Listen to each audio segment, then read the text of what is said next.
In this video, we're going to find the derivative of a function using the limit definition of the derivative. And this is going to be the primary limit definition of the derivative. I'm going to use a delta x in my definition.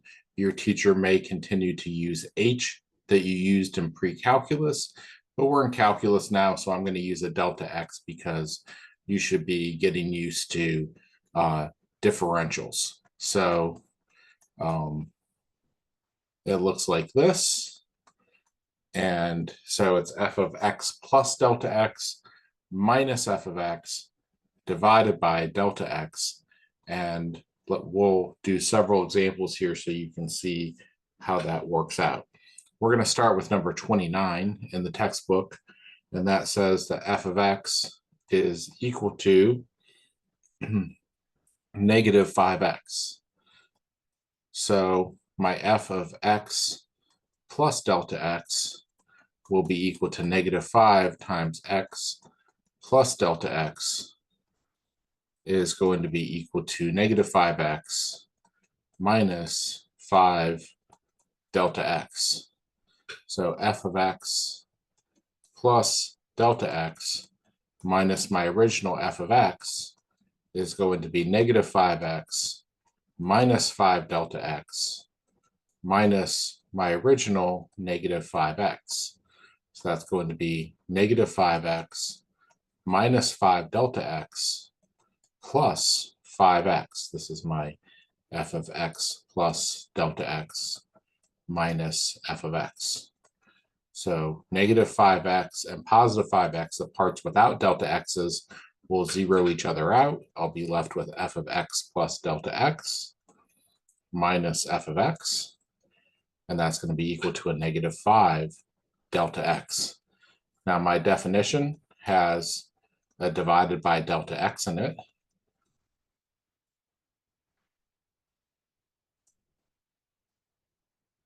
So I'm going to put the limit symbol in at the same time. So limit as delta x goes to 0 of f of x plus delta x minus f of x divided by delta x will be limit as delta x goes to 0 of negative 5 delta x divided by delta x. And because delta x is getting close to 0 but not ever getting there, I can cancel out those delta x's and make this the limit as delta x goes to 0 of negative 5, which is negative 5. And that makes sense to me because this is a line with constant slope and it doesn't depend on where I'm at on the line.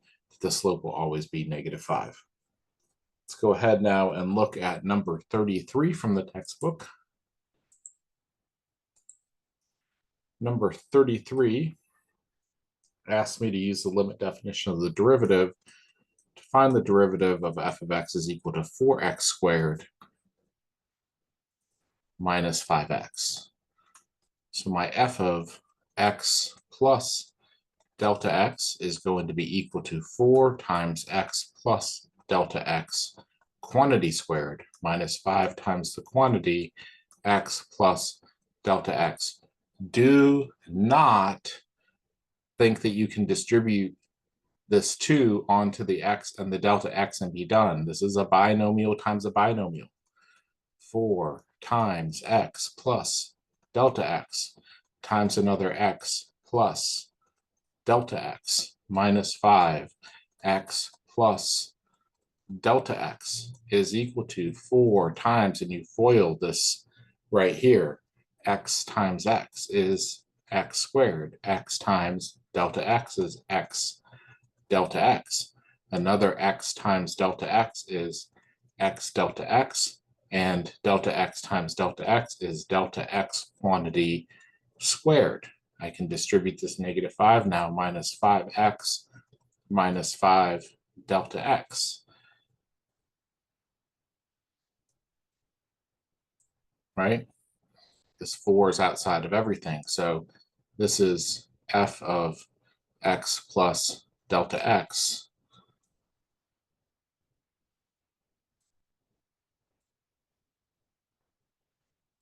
is 4 times, let's combine these like terms before I distribute, plus 2x delta x. You would be missing this middle term and you would get your answer completely wrong if you did not FOIL. So we need 4x squared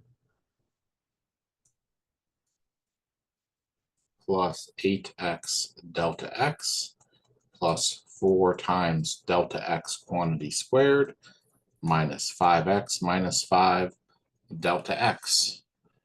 Now we want to subtract the original.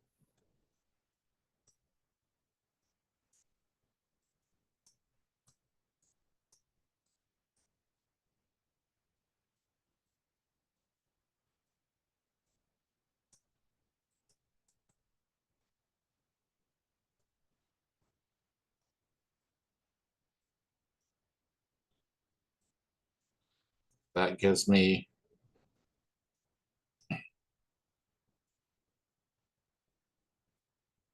why did I write an H there?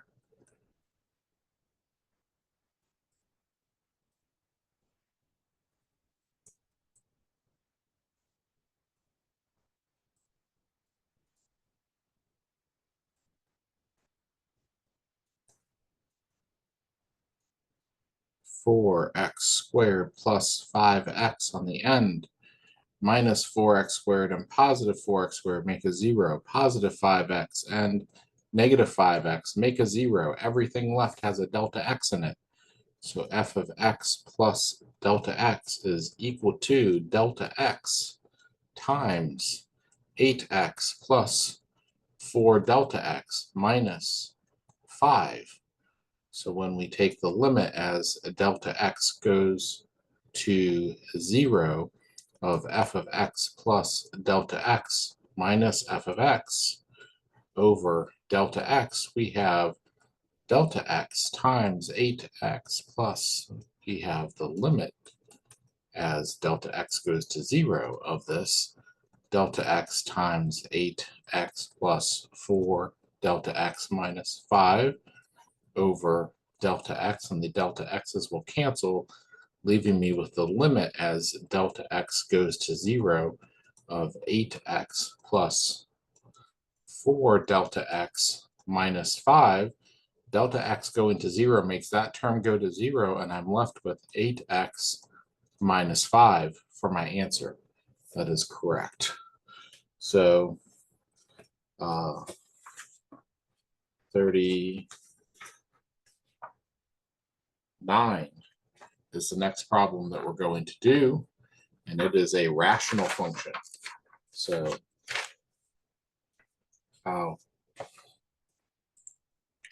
we have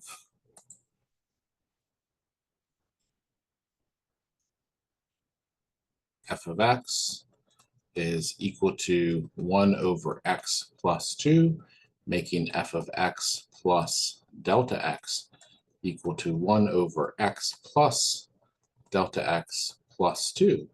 When I subtract my original, I have unlike denominators.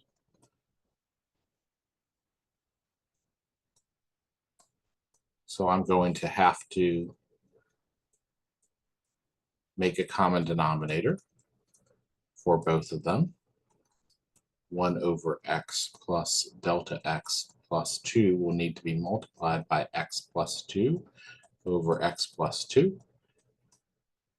And 1 over x plus 2 will need to be multiplied by x plus delta x plus 2 over x plus delta x plus 2.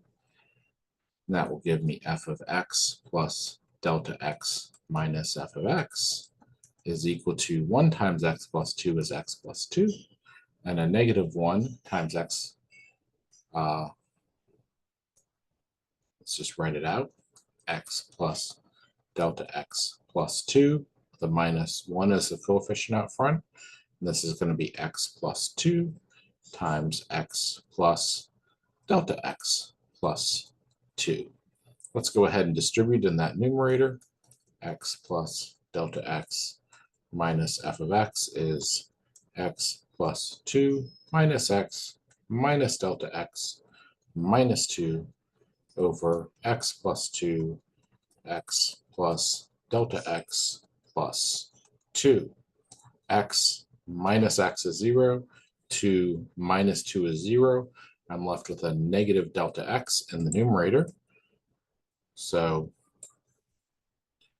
limit as delta x goes to 0 of f of x plus delta x minus f of x over delta x is equal to limit as delta x goes to 0 of a negative delta x over x plus 2 times x plus delta x plus 2.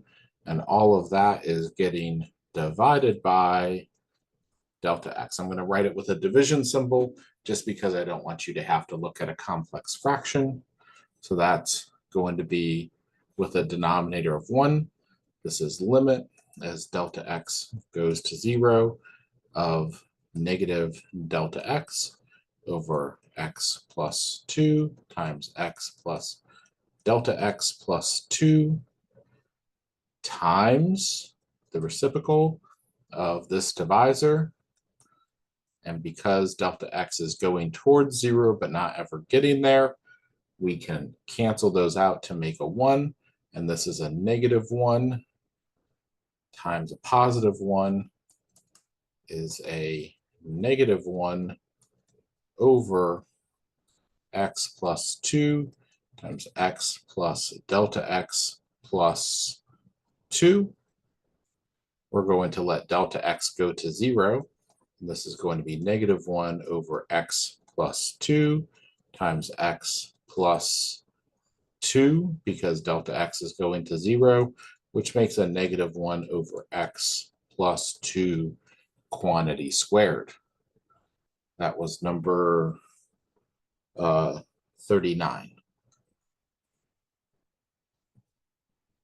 Now, it's not a suggested homework problem for you, but I want to go back and do number 35, which is a square root problem, just because it's a type of problem that we didn't talk about.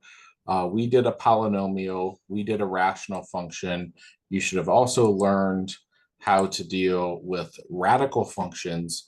And we kind of did one when we were evaluating the slope with a point, but I didn't do one here that we had to find the derivative function with the definition without having numbers to stick into it. So let's go ahead and find f of t. This is also good practice because they're changing the variable up here and not giving you an x, and they're giving you a t instead. It doesn't make any difference. So this is h of t. Okay, so we want to find h prime of t.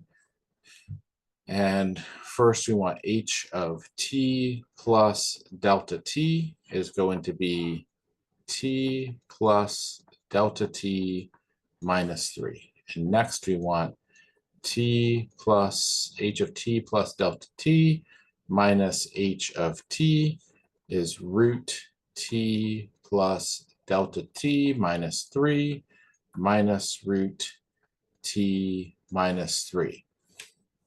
Now we're going to rationalize that numerator. T plus delta t minus h of t is root t plus delta t minus 3 minus root t minus 3 over 1. And I want to multiply by the conjugate of this. So root t plus delta t minus 3 plus root t minus 3 over, write that conjugate down here, t plus delta t minus 3 plus root t minus 3.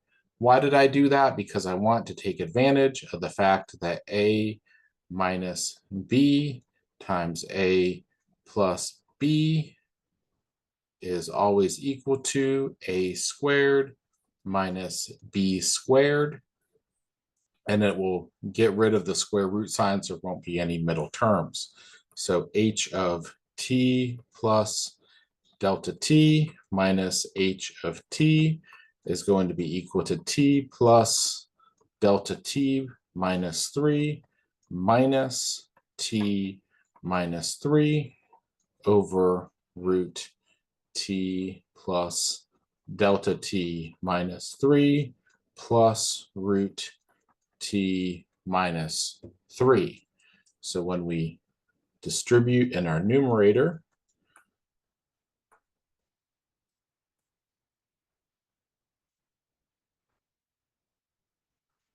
t plus delta t minus 3 minus t plus 3 over root t plus delta t minus 3 plus root t minus 3. Negative 3 plus 3 is 0. T minus t is 0.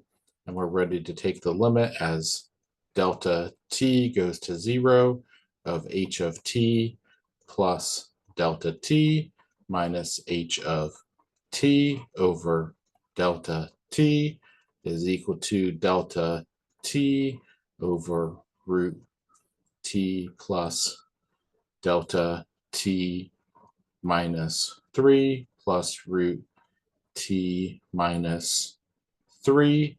And then this is divided by delta t.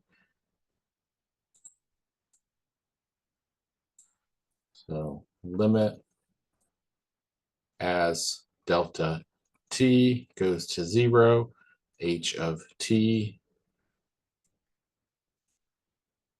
plus delta t minus h of t over delta t is equal to limit. Got my limit here. Delta t goes to 0. Limit delta t goes to 0 of delta t over root t plus delta t minus 3 times 1 over delta t.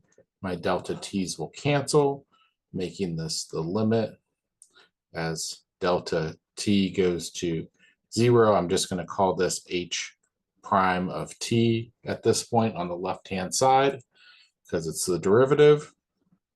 1 over root t plus delta t minus 3 plus root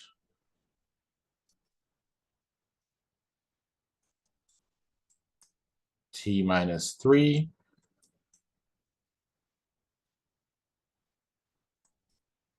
We're going to stick in that 0 there. That piece with the delta t goes to 0. This is 1 over root t minus 3 plus root t minus 3 is 1 over 2 root t minus 3. It'll be up to your teacher whether you rationalize that or not. Most teachers will say no, so I'm going to leave it just like that. And that is how the textbook leaves it as well. So that was problem number 35 from the textbook, just so you see how to deal with a derivative function that is a radical function. We did some polynomial functions. We did a rational function where we had to make a common denominator.